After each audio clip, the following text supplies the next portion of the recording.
Not since the horrors of the Black Plague has our land seen such despair. Almost 2 millennia after Sigmar founded the Empire, the realm is fractured and broken. 3 rival factions claim the Imperial crown: Marienburg, Middenheim, and Reichland. Blur of power brings the armies of men against one another in a seemingly endless tide of battle.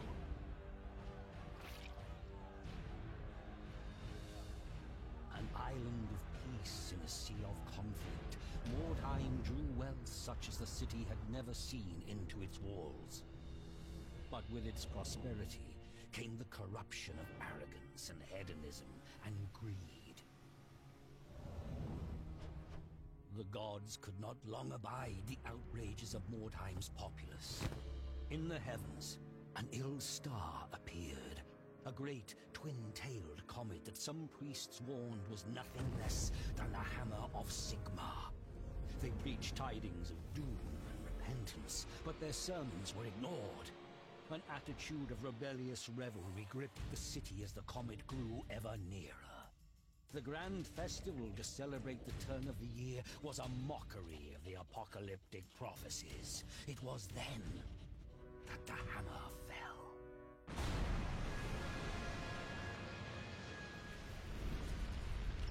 The fiery comet plowed through the city, gouging a deep crater in the midst of the poor quarter. The wondrous palace of Count Steinhard was broken, the grand amphitheater shattered, the vast great library blighted by a pall of ash. Fire and smoke decimated the populace, but worse awaited the survivors. A malignant corruption that brought with it mutation and madness, the vile taint of chaos.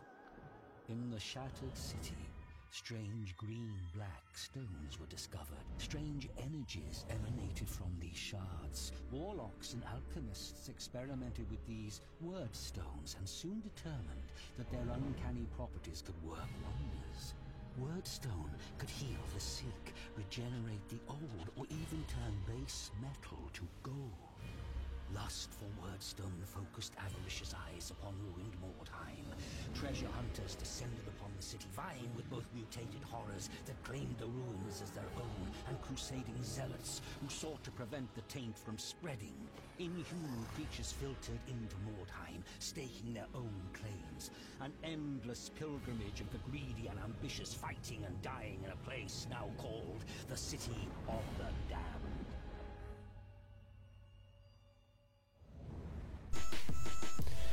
Salut tout le monde, on se retrouve sur ma chaîne, c'est-à-dire la chaîne de Tiamalo, sur un jeu, Mordheim. Qu'est-ce que Mordheim? Hein?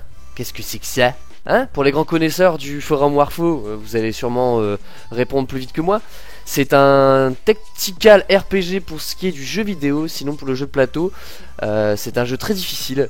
J'ai eu l'occasion d'y jouer qu'une seule fois où je me suis fait défoncer la gueule. Du coup je me suis mis au jeu vidéo et le jeu vidéo est un peu plus simple en prise en main, sauf que simple, il y a quand même sa complexité quoi. Donc c'est un jeu créé par Focus Home Interactive, comme la plupart des jeux Game Workshop d'ailleurs, qui ont fait Blood Bowl, qui ont fait. D'ailleurs, je vous invite à aller voir la vidéo de Blood Bowl si vous ne l'avez pas vu, ou s'ils ne sont pas encore mis, il faudra patienter. Les développeurs c'est Rock Factor et l'éditeur c'est Focus Home Interactive comme j'ai dit. Le jeu est sorti le 19 novembre 2015, pas si loin que la sortie Blood Bowl 2. Donc le genre c'est un tactical RPG comme je l'ai dit. Et il est sorti sur PS4, Xbox et PC. Donc voilà pour tout ce qui est fiche technique. Alors qu'est-ce que c'est que ce jeu? Alors déjà avec vous les gars, on va pas lancer de game là sur ce premier épisode, parce que tout simplement je me suis fixé des vidéos entre 15 et 30 minutes et j'ai déjà fait une vidéo bien avant celle-là et je me suis aperçu qu'en fait faire l'explication du jeu plus ensuite une mission ça passait pas. Donc là ce que je vais faire c'est vraiment l'explication du jeu et comment ça se déroule et l'avant mission. Donc si vous n'êtes pas intéressé par l'explication du jeu etc, je vous invite à aller voir la deuxième vidéo qui sortira un peu plus tard. Donc si vous voyez cette vidéo là très récemment, qui est sortie récemment plutôt, Il y aura pas encore deuxième vidéo donc. Mais pour ceux qui arrivent un peu plus tard, je vous invite à aller voir les vidéos d'après où là je commence directement l'aventure. Donc là ce qu'on va faire c'est qu'on va commencer notre nouvelle bande. Donc qu'est-ce qu'il y a dans le jeu comme race? Voilà. Donc il y a les chasseurs de sorcières, il y a les humains, il y a les sœurs de Sigmar, il y a les cultes des possédés, il y a les Skaven et il y a enfin les morts vivants. Donc pour tout ce qui est description, je vous laisserai aller voir sur internet, je vais pas expliquer parce que je m'y connais pas exactement bien. Moi ce que je veux envie de vous montrer là c'est vraiment le jeu en lui-même, l'explication des races, je vous laisserai aller chercher vous-même, je suis désolé, je m'y connais pas assez pour vous expliquer les races. Donc là ce qu'on va prendre c'est les Skaven, parce que j'aime bien les Skaven, je suis un gros fan des Skaven. Sur Blood Bowl je joue quoi? Je joue les Skaven. Par contre j'ai jamais joué à Warhammer, mais je pense que je prendrai des Skaven. Sauf sur Total War Warhammer. D'ailleurs je vous invite à aller voir mes prochaines vidéos sur Total War Warhammer aussi. Et je tiens à vous rappeler aussi que cette vidéo est en partenariat avec le Warfo. Et aussi apparaît aussi dans ma chaîne privée. Donc je vous invite à aller vous abonner à ma chaîne comme à la chaîne du Warfo. Et bien sûr si vous aimez les vidéos, hein, parce que si vous aimez pas ça sert à rien de vous abonner, j'ai envie de dire. Vous êtes libre de faire ce que vous voulez. Donc le jeu ça se présente comme ça. Donc ça je vais le virer parce que moi je sais jouer. Donc voilà, donc ça on va appeler ça le menu d'ensemble. Ça c'est le menu d'ensemble avant l'émission. Donc c'est très compliqué à expliquer Mordheim. Donc je vais essayer d'être le plus précis. Précis. Donc vous commencez, vous arrivez ici. Vous pouvez voir en haut à droite, vous avez 575 pièces d'or. Avec ces 575 pièces d'or, va falloir créer sa bande. Donc qu'est-ce qu'une bande? La bande ça permet d'avoir une petite escouade pour les joueurs de plateau. Une petite escouade avec un chef et d'autres particularités pour pouvoir aller faire des missions. Ça se présente sous forme de missions. Donc par exemple on va arriver sur une carte et on aura plusieurs objectifs. Donc soit éliminer l'équipe ennemie, soit récupérer autant d'artefacts, soit récupérer autant de matos, soit faire plusieurs trucs parce qu'il y aura aussi des objectifs secondaires. Donc là ce qu'on va faire c'est qu'on va créer notre bande. Donc on va aller dans gestion de la bande. Et voilà, donc là vous voyez c'est un peu plus compliqué. Donc on peut voir que dans la bande on a on a des slots. Donc on a un chef, on a un héros qui pourra se décliner en plusieurs héros après. Et on a des hommes de main. Donc je vais vous expliquer. Et on a une réserve ici. Donc voilà. Donc là on va faire la bande. Après je viendrai exactement à expliquer quels sont les stats de chaque personnage, etc. Donc là on va choisir un héros. Donc on clique sur héros. Voilà. Et on voit qu'on a plusieurs modes. Enfin plusieurs héros quoi. Enfin plusieurs comment dire, plusieurs classes de héros. En sachant que le plus fort c'est pas automatiquement le plus fort c'est pas automatiquement le plus cher, hein. Parce que là on peut voir que il y a 30 pièces d'or, pour les autres c'est 15. Mais moi je préfère prendre quand même celui-là parce que il est très fort en corps à corps lui. Donc voilà, ici nous avons donc la description du personnage. Voilà, on a les équipements qui peuvent être maîtrisés. Donc tout ça, distance, pistolet à malle-pierre, shuriken. Donc on peut voir qu'il peut pas prendre par exemple de hache ou quoi que ce soit, ou même de arc en distance. Donc, et pareil en armure, on peut pas avoir d'armure lourde. Donc moi je vais l'acheter, comme ça on aura notre héros. Donc on appuie là, on fait confirmation, tac. Et ensuite on va aller voir les hommes de main. Donc les hommes de main c'est pareil, on a le choix entre deux pour l'instant, sachant que plus tard dans l'aventure et plus on va avoir de level d'escouade et de personnages, plus on aura le choix avec différents... Comment dire, on aura le choix avec d'autres personnages quoi. On aura par exemple un gars qui va lancer des sorts. Donc moi ce que j'aime bien faire au début c'est de prendre ceux-là. J'en prends 3 comme ça. Tac, tac, tac. Donc voilà, votre escouade de combat pour l'instant est prête. Donc on a ça, et on peut commencer déjà à faire des missions avec ça. Alors il faut savoir que durant les missions, il se peut que vos personnages meurent ou soient blessés. Et quand ils sont blessés, on doit attendre un nombre de jours particulier. Enfin, on doit attendre un nombre de tours. En fait, parce que, regardez, quand on fait une mission, voilà, c'est compliqué à expliquer, vous imaginez même pas. Alors quand on fait une mission, on termine la mission, on a des gens blessés. En fait, regardez là, on a jour suivant, c'est-à-dire que on doit passer les jours comme ça, à chaque fois.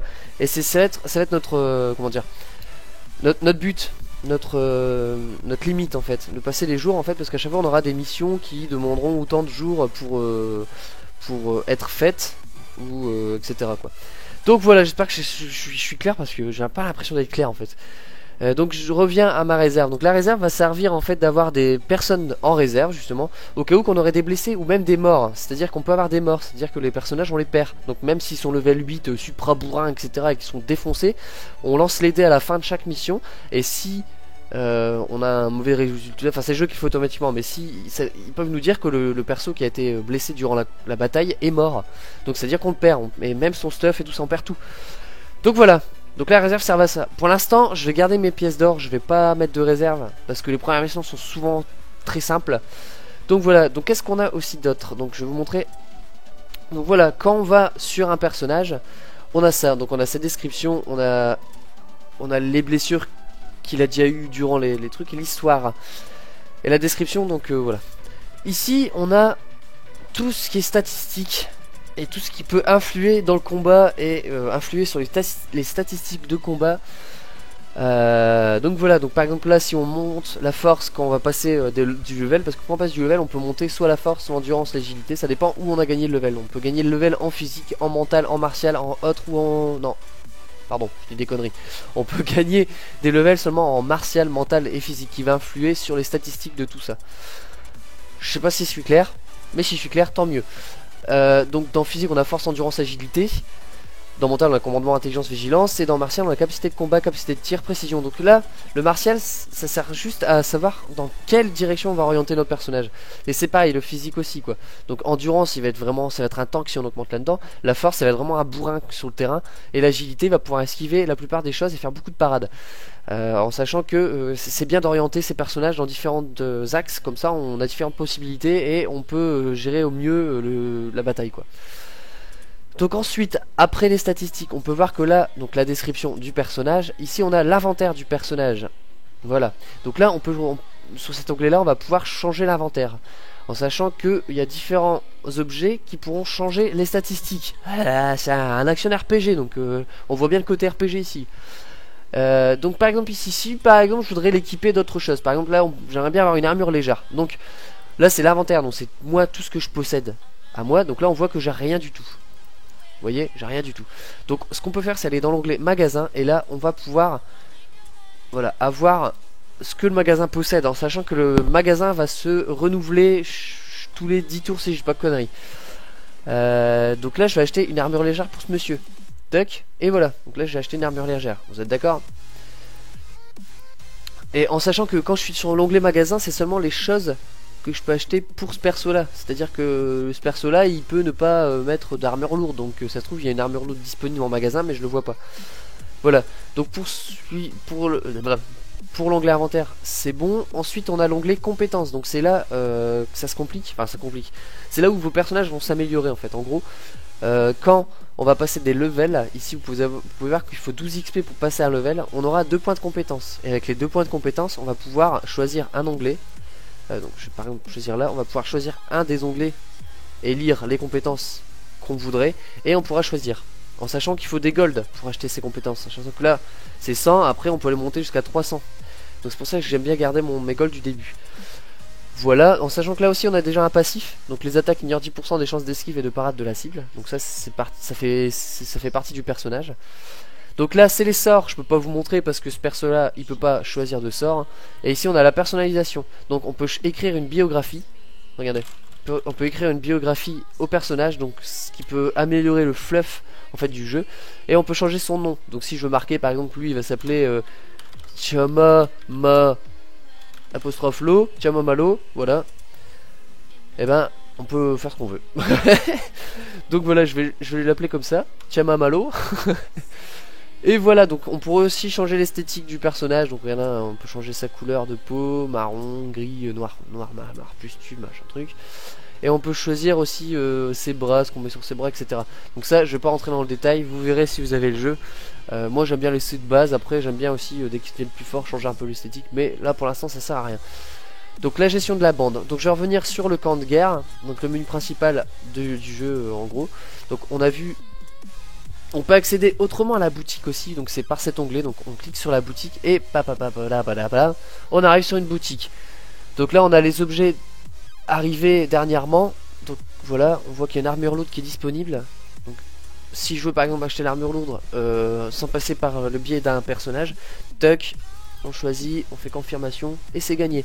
Ensuite dans les armes à une main, là on peut voir qu'il n'y a pas grand chose. Dans les armes à une main il y a une hallebarde, allez hop, moi j'en veux une, je fais hop, tac, je l'achète. Et si on veut les équiper sur les personnages, donc il faut aller dans gestion de la bande, je vous réexplique les choses mais différemment. Et ensuite par exemple si je veux mettre l'armure lourde et l'hallebarde sur lui, on va dans inventaire. Donc là on lui équipe de l'armure lourde, lui peut avoir une armure lourde, c'est pour ça que je le sais, et l'hallebarde là-dessus. En sachant que chaque objet, vous voyez là en bas, a des statistiques. Regardez, on va aller chercher la lance c'est différent. La lance elle met des dégâts entre 13 et 20 et 23 au corps à corps, tandis que l'hallebarde met 36 et 15 de dégâts. Et ces dégâts critiques sont de plus 15%, donc j'ai plus de chances de faire des dégâts critiques. Alors, en sachant aussi que l'hallebarde est lourde, vous pouvez voir, elle a une compétence lourdeur, c'est-à-dire que je vais perdre 15% de dégâts si j'enchaîne les attaques avec l'hallebarde. Donc ce qui est bien, c'est de prendre un perso qui peut attaquer qu'une seule fois avec l'hallebarde. Voilà, comme ça on évite de faire des dégâts en moins. Voilà, donc là, je vous ai montré comment on équipait un personnage via la boutique, mais autrement.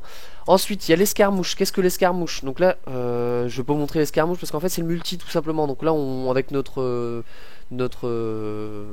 escouade, on va aller affronter d'autres escouades, d'autres joueurs dans le monde entier. Voilà, en gros, c'est ça. Tac, je quitte ça. Voilà. Donc ça c'est le repère de contrebande. Là il n'est pas encore disponible, il sera disponible après la deuxième mission ou la première mission si je me trompe pas. En fait en gros c'est ça l'intérêt. Alors en gros c'est comme ça qu'on va gagner de l'argent dans le jeu et des pièces d'or. Là je suis déjà à 16 minutes et j'ai l'impression d'avoir fait que 5 minutes de vidéo. Bref. Donc c'est comme ça qu'on va avoir de l'argent dans le jeu. C'est grâce aux pierres magiques. Les pierres magiques qu'est-ce que c'est? C'est ça. Donc là vous avez un morceau, un seul et unique, et là un groupe. En gros, plus vous avancez vers la droite, plus le poids, donc ça c'est le poids, des pierres magiques va être élevé. Donc c'est à dire que quand j'aurai ça, ça va peut-être valoir 50, celui-là va valoir 25, celui-là va valoir 5. Et le but du repère de contrebande, c'est qu'à un moment ils vont donner une mission. Cette mission sera une mission en poids de pierres magiques. Donc par exemple il va demander 110 en poids. Et en fait dans les missions, quand on va faire des missions, on aura par exemple l'objectif primaire qui sera de dérouter l'ennemi. Mais entre temps il faudra penser à récupérer des pierres magiques pour pouvoir remplir la condition demandée par le repère de contrebande. Et donc du coup il faudra aller sur ces pierres magiques et les récupérer. En sachant que, ça c'est plein de trucs à dire, mais en sachant que chaque personnage de notre bande a 3 slots pour l'instant de prix. Et une pierre magique de différents types, ça prend un slot. Donc au début, là, comme on n'a pas encore le repère de contrebande, ce qu'il faut viser, c'est les missions à objet. Donc je vais vous montrer. Donc on va aller dans campagne. Donc quand on veut faire une mission, il faut aller dans campagne. Et dans campagne, il y aura plusieurs missions. Donc là, on peut voir qu'il y a une mission qui s'appelle Vision d'épouvante et Vision d'épouvante. Ouais, d'accord, c'est la même. C'est la même en fait. J'ai pas de chance. On peut changer les missions en appuyant là-dessus, mais on paye 5 pièces d'or et ça monte à chaque fois. Donc là on peut voir que sur les missions il y a le symbole des pierres magiques où c'est marqué mauvaise, et il y a un autre symbole, c'est le loot qui est déplorable. En fait le loot est vraiment pourri quoi. Et il y a aussi la tête de mort où c'est marqué normal. Cette tête de mort ça veut dire à quel point la mission va être difficile. Donc normal c'est qu'elle va être normale. Après ça peut être plus difficile. Par exemple on va prendre l'autre mission. Donc j'ai pas manque de peau, c'est une mission normale aussi, mais par contre regardez, le taux de loot de les pierres magiques est moyenne et le taux de loot des objets est moyen aussi. Donc vous voyez, comparé à l'autre, autant prendre cette mission quoi. Ça va être un peu plus voilà. Donc je vais vous montrer là tout de suite. Donc si je veux envoyer un éclaireur, tac, ça va me rajouter une mission. Donc cette mission, c'est pillard. Donc on peut voir que elle sera normalement difficile. Je vais bien dire ça. Donc elle sera normale la mission. Le niveau de loot des pierres magiques sera moyenne et le niveau du loot des objets sera déplorable. Donc toujours pareil, autant aller là-dessus, ça sera largement plus avantageux. Donc voilà, j'ai fait un peu le tour. Et quand on a fini, donc je vous ai expliqué, hein, quand on a fini une mission et qu'on par exemple, on n'a pas assez de personnages, ou on pense ne pas être assez fort pour aller dans une prochaine mission, bah, on peut passer les jours. Et plus on va passer les jours, ça va rebooter la campagne. Et puis ça va aussi donner des événements, par exemple, voilà, nouveaux objets dans la boutique. Voilà. En sachant aussi, j'ai oublié quelque chose. Ouais, il y a le système vétéran que je vous ai pas expliqué. En gros, ça, c'est comme j'ai déjà fait des parties avant, j'ai débloqué certains trucs. Comme ça, par exemple. Et j'ai débloqué certaines compétences de vétéran. Bah là, je les ai pas encore. Mais on peut voir que j'ai 3 points de compétences non utilisés. Avant, si on commence le jeu entier, on n'a pas du tout de points de compétences à utiliser parce que tout simplement, ce système de vétéran marche avec le nombre de parties qu'on a fait. Là j'ai une partie en parallèle où j'ai débloqué, j'ai réussi à avoir 3 points de compétences. Donc les 3 points de compétences vont permettre d'avoir des compétences. Donc là on peut voir, je vais déjà commencer à avoir... Donc marchand par exemple, ça augmente les chances d'un événement solde pendant la rotation du marché de 10%. C'est à dire que si on a un événement solde, bah, comme dans la vraie vie, les choses dans la boutique seront moins chères quoi. Ah là là là là. Après on a négociateur, donc ça je sais pas trop ce que c'est, mais j'aime bien aussi prendre, c'est les contacts marchands. Donc établis le contact avec un marchand chaque jour, ce contact a 20% de chance de vous envoyer un objet consommable gratuit. Donc en gros, quand on va passer les tours, donc les jours, on a 20% de chance d'avoir un objet gratuit dans notre inventaire. Moi j'aime bien commencer avec ce genre de truc, mais surtout pour les fabricants d'armes. Donc c'est pareil, sauf que c'est 10%, on a chance d'avoir une arme gratuite dans notre inventaire en fait. Donc je vais prendre ça. Et aussi dans les armures. Tuck, et les armures. Armurier, utilisé. Chaque jour, ce contact a 10% de chance de vous envoyer une armure lourde gratuite. Armure lourde, comme armure léger. Donc j'aimerais bien trouver armure léger. Apprenti armurier, c'est quoi? Un bouclier, on s'en fout. C'est où? C'est tailleur, je crois. Vous envoyez une armure de tissu gratuite. Tanner, alors peut-être. Ouais, c'est ça. Tanner. 10% de chance d'envoyer une armure légère. Donc voilà, j'ai choisi mes compétences de vétéran. Donc j'espère que j'ai été clair sur cette vidéo super lourd en contenu. 21 minutes d'explication. C'est lourd hein. Dites-moi en commentaire si vous avez aimé cette vidéo. Oh là là, même moi je m'attends à des choses. Bref. Donc je vous dis à très bientôt. La suite des événements sur Mordheim, ça sera vraiment le commencement de d'une des missions quoi. Et puis voilà. Donc si ça vous a plu, n'hésitez pas à commenter et mettre un pouce bleu, ce qui m'aide vachement. Donc que ça soit sur ma chaîne YouTube comme la chaîne du Warfo. N'hésitez pas à vous abonner aussi si vous a plu, je crois que je l'ai déjà dit. Et puis c'est tout. N'hésitez pas aussi à critiquer. Si vous avez des choses à me dire, dites-les. Même si je suis moche, même si je parle mal, même si je fais des fautes de français, je m'en balle. Dites-le dans les commentaires et j'essaierai de m'améliorer. Donc voilà, à la prochaine tout le monde. J'espère qu'on se reverra. Et tchouk tchouk. Allez, salut.